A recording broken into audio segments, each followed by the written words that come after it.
It is absolutely our pleasure and our honor here at Shaarey Zedek to welcome back to Southfield Rabbi Dr. Daniel Gordis. Rabbi Gordis, our scholar in residence this weekend, is the Koret Distinguished Fellow at Shalem College. He's the author of 13 books and the widely read blog podcast, Israel from the Inside. Rabbi Gordis' History of Israel, a Concise History of a Nation Reborn, received the 2016 National Jewish Book Award as Book of the Year. Ambassador Dennis Ross, reflecting on the book, wrote, "When I'm asked, is there one book to read about Israel, I now have an answer." Rabbi Gordis' writings has appeared in magazines and newspapers, including the New York Times, the New Republic, the New York Times Magazine, Azure, a Commentary Magazine, and Foreign Affairs. In 2014, the Jerusalem Post listed him as one of the world's 50 most influential Jews, while Jeffrey Goldberg of The Atlantic has written, "If you asked me, of all the people you know, who cares the most about the physical, moral, and spiritual health of Israel, I would put the commentator and scholar Rabbi Daniel Gordis at the top of the list." Rabbi Gordis' most recent book, which was just released this week, is entitled Impossible Takes Longer. 75 years after its creation, has Israel fulfilled the founder's dream? It is available on Amazon and other outlets after Shabbat. Rabbi Gordis and his wife live in Yerushalayim in Jerusalem. They have 3 married children and several grandchildren. And now, with tremendous gratitude to Beverly Baker and to the Morris and Beverly Baker Foundation, it is really an honor and a blessing to be able to welcome back to Congregation Shaarey Zedek, Rabbi Dr. Daniel Gordis.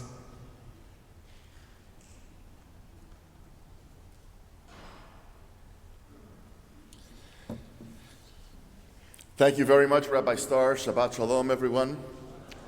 I will join in wishing Mazel Tov to Eli and his family. I'm watching Eli give me that, "Hey, I'm done, look." I offered to switch, he refused to trade. I wanted to be done first, but that's the way it goes. Eli spoke really very beautifully about one of the most intriguing and actually painful portions of the entire Torah, which we read today. The incident in which Nadav and Avihu, 2 of Aaron's sons, offer up what's called a strange fire to God and are immediately struck down. One of the things that we didn't get a chance to talk about, and we won't talk about it this morning, even though it's really very rich, is Aaron's response to the sudden, tragic, horrifying death of his 2 sons, particularly because it's so inexplicable. And the Torah says, "Vayidom Aharon." And Aaron was simply silent.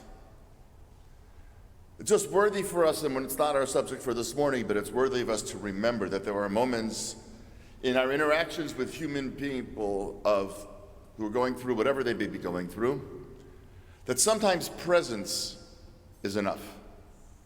We don't actually have to say anything. Someday when I really fully retire, I actually want to write a 3-volume work called The Ridiculously Stupid Things That People Say at Shiva. But I'm not sure 3 volumes will suffice. But in any event, and what I want to actually say to those people when I hear some of these like blood-curdlingly horrible comments, which are totally well-intentioned, of course, Vayidom Aharon. He was silent. Sometimes that's just the best response.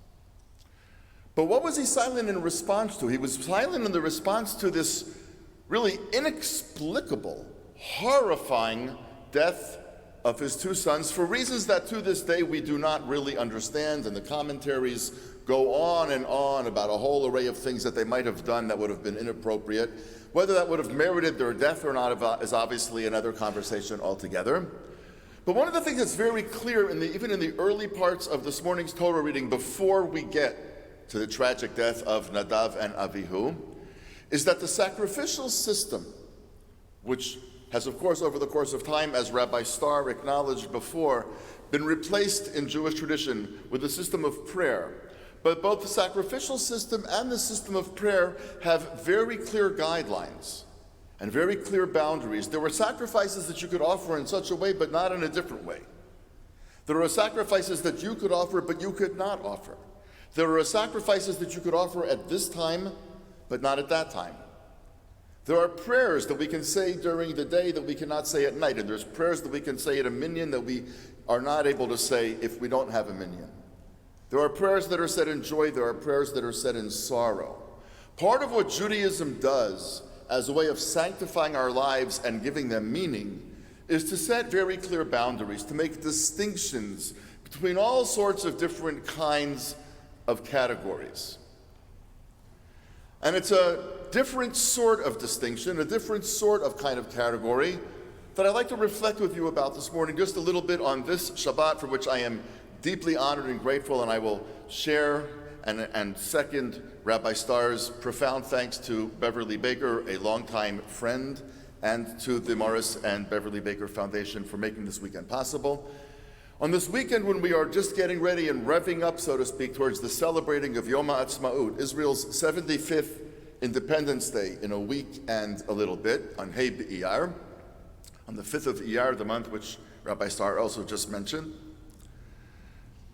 to suggest that as we think about Yom HaAtzmaut, and as we think about Israel, and as we think especially about this very complicated time that Israel is going through, sort of trying to rethink what it wants to be, trying to rethink who it needs to be, trying to reimagine what it can be, for a whole array of very different kinds of populations that are very different than the population that founded Israel.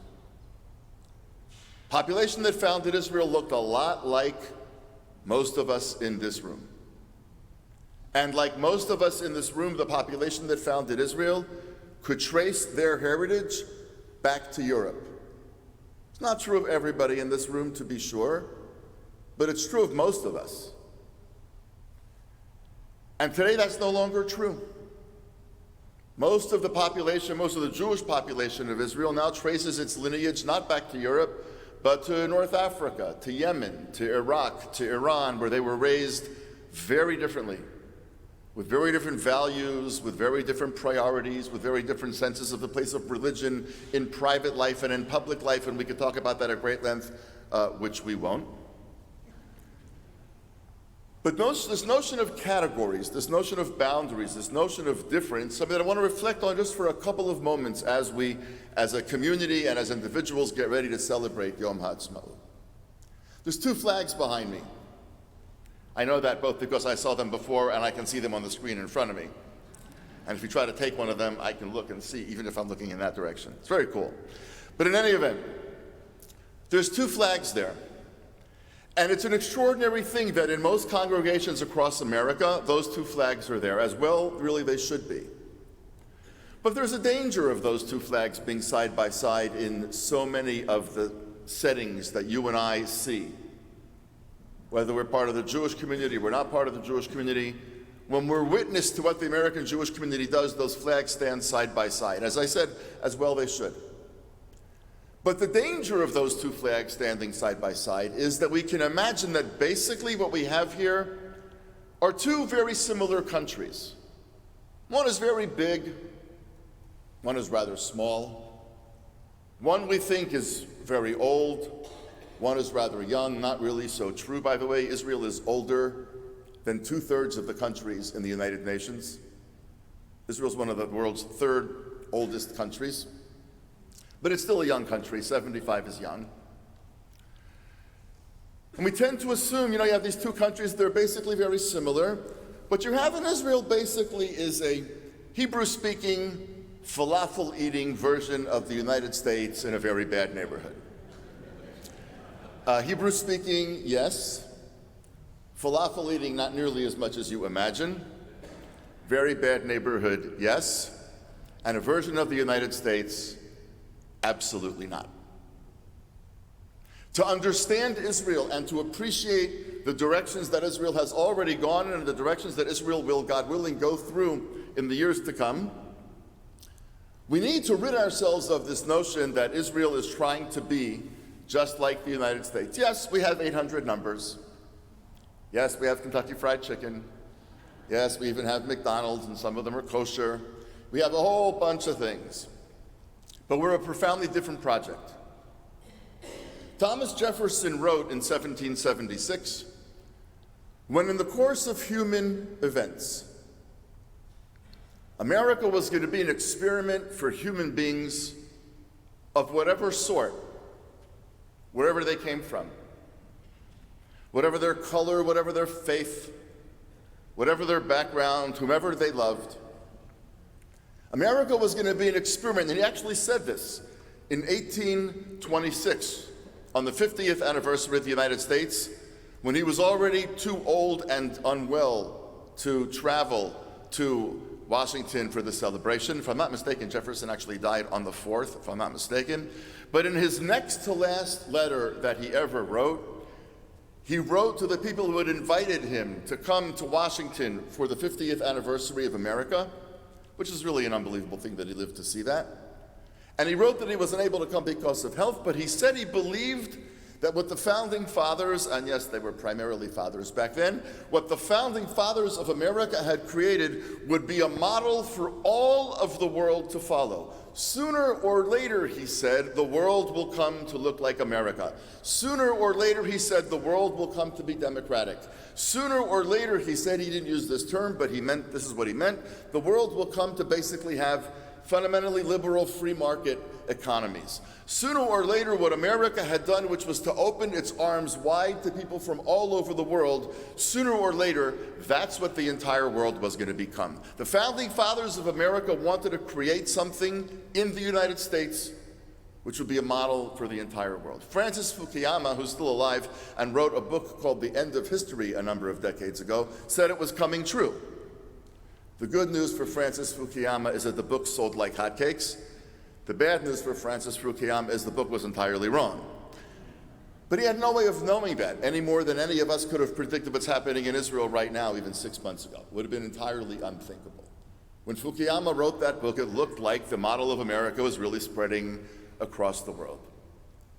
And when Emma Lazarus, the famous American Jewish poet, wrote the poem that now sits at the foot of the Statue of Liberty called The Great Colossus, and she wrote, "Give me you're tired, you're poor, you're hungry." Remember, she spoke about teeming masses yearning to breathe free. It wasn't white teeming masses, it wasn't Christian teeming masses, it wasn't male teeming masses, it wasn't European teeming masses. "Give me you're tired, you're poor, you're hungry, teeming masses yearning to breathe free," says the poem. That's what we're here for. If you want to be part of this experiment in human freedom and self-governance, America's for you. When in the course of human events. Now, the person who wrote Israel's Declaration of Independence, or at least the first draft, was a young guy named Mordechai Beham. He was a 30-something-year-old lawyer who was tasked with writing the first draft of the Declaration during Chol HaMoed Pesach, so literally 75 years ago last week. The first thing he did was go across the street to a guy named Harry Davidovich, who was an American expert, actually a graduate of JTS, believe it or not. There's a graduate of JTS who helped write Israel's Declaration of Independence. It's kind of a crazy story in and of itself, but we won't go there right now.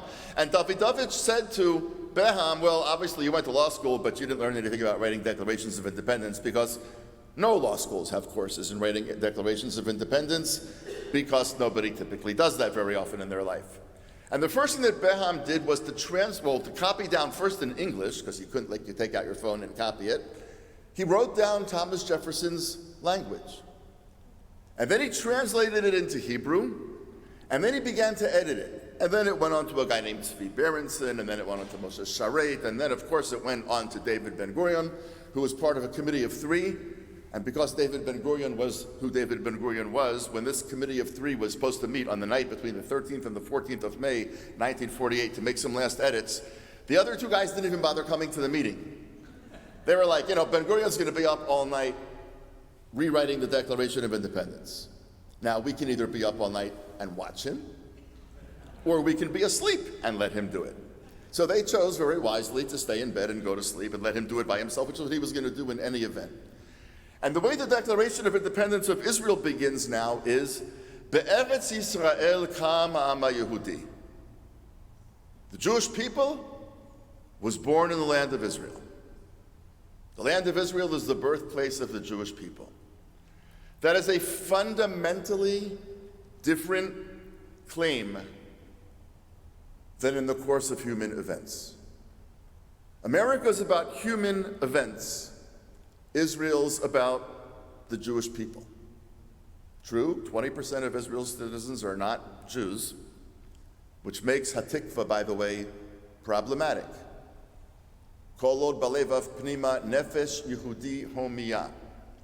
As long as deep in the Jew, the sound, the feeling, the prayer still pulses.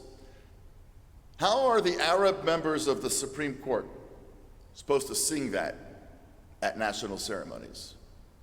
Ulefate mizrach kadima ayin l'tzion Sophia. And pushing out over the horizon towards the east, we looked towards Zion. That's true if you were in Volozhin or Austria or Poland or Russia or wherever, or Southfield. But it wasn't true if you were in Morocco. It wasn't eastward if you lived in Algeria. It wasn't eastward if you lived in Syria or Yemen or Iraq or in Iran. So even within the Jewish conversation, we have lots of work to do as Israelis to recognize populations that have not been given their due. Even the anthem is complicated and maybe even a bit problematic, though I personally am totally opposed to changing it. We can talk about it over lunch, perhaps when we have our conversation. There's things that we can do, but we should recognize complexity. And part of the complexity of this relationship with these two flags is the mistaken notion that what Israel really wants to be when it grows up is to be a Hebrew-speaking, falafel-eating version of the United States, perhaps in a much better neighborhood. It doesn't. The two countries that we love were founded for entirely different purposes. America was founded for the purpose of giving freedom to anyone who wanted to come to its shores. Israel was founded with the purpose of saving the Jewish people. Period. Those are radically different prospects. Those are radically different purposes. It's not about which is best or which is worst. What's a better thing to have, a car or an airplane? It depends what you want to do and where you want to go. Same thing is true with a democracy for all human beings that seek freedom and infinite human opportunity, and human beings who happen to be part of the Jewish people who seek to be saved and to save the Jewish people. I think it's important on a Shabbat like this morning when we read Parshat Shmini and we're reminded of the particularity of the sacrificial system and eventually the particularity of the prayer system, that there is a time and a place for each thing. There are categories and they can't be blended. Something about blurring those boundaries led to the death of Nadav and Avihu, and something about blending those boundaries could also lead to us trying to force the state of Israel to become something that it never was supposed to become and doesn't want to become, which is a Hebrew-speaking liberal democracy, total. It wants to be Hebrew-speaking, and it needs to be a liberal democracy, but it can't be only that. It has to be a country that has at its very core the purpose of reinventing and saving the Jewish people. It has to be a country that has at its very, very core the purpose of breathing three-dimensional life into the Jewish people in a way that it can't happen anywhere else because of the language that we speak, because of the calendar that we all follow, because of the geography that we see on the signs of the roads, the names of which also appear in this book. What we need to do as people who love the United States of America, as well we should, and people who love Israel, as I hope and pray that we do, is to understand that we love two radically different experiments. Not two countries that one is big and one is old and one is new and one is small, but basically the same thing, but two radically different human projects. Two of them unbelievably successful. Both of them profoundly threatened. Both of them, in a certain way, trying to find their way in the dark towards a new vision of what each can be. But this coming week, when we prepare, first, as Rabbi Starr said so beautifully before, to first remember the 6 million who did not live to see the Jewish state, and then to honor those who gave everything so that the Jewish state could be, and then finally, on the third of those national holidays, to celebrate Yom HaAtzmaut, Jewish Independence Day. Let us understand and remember the project that we are celebrating. Not a small version of the United States and not a new version of the United States, but a country that was designed to breathe life into the Jewish people. A country that was designed to take a people spread apart and bring it together. A country that was designed to take a people always looking nervously over its shoulder and give it self-confidence. A country that was designed to take a language that nobody had spoken for thousands of years and to turn it into a language of everyday life and profound literature. Meir Shalev died this past week, one of Israel's greatest novels ever. And if you want to do something for Yom HaAtzmaut, you should read Meir Shalev's novel, which you can finish if you buy it tonight. You'll finish it easily before Yom HaAtzmaut. A Boy and a Dove. I think it's either a dove or a pigeon, I forget in the English translation. Either a pigeon and a boy or a pigeon and a dove, or a boy and a pigeon or a boy and a dove, I forget, but look up Meir Shalev and Boy. You'll find that it's an unbelievably beautiful novel. And he was born in 1948, Meir Shalev. And one of Israel's greatest novelists. It's actually tragic to me that he died now. I mean, he's been sick for a long time, but that he didn't live to see us get through this. He and I taught together in Moscow a couple of years ago, and I really liked him very, very much. And when I read a couple of days ago that he had passed away, my heart broke, not only because we lost him, but because he deserved to see us through this. But to remember what it's like to have a people that has a literature and a life and a new national consciousness, read his book. Read A Boy and a Dove by Meir Shalev. And I promise you, 10 days from now, when we celebrate Yom HaAtzmaut, you will embrace the idea of the Jewish state differently than if you hadn't been party to the incredible voice that Meir Shalev was. I wish us all a Chodesh Tov this coming Friday and Shabbat, a good and meaningful month. Wish us a month in which we can first give due honor to the millions of people who died because the world did one of two things: either participated in the killing or stood idly by. And then the women and men who gave everything so that we could have this conversation. And then finally, Yom HaAtzmaut. It's an extraordinary thing to be alive and an adult and well, and to be able to witness this moment in Jewish history, a moment that not many of us thought we would always reach. Let's embrace it. Let's celebrate it with a full understanding of what Israel was not meant to be, a full understanding of what Israel was meant to make possible, with the prayer that 25 years from now, our children and grandchildren will celebrate a century of independent, sovereign, successful Israeli life. Shabbat Shalom.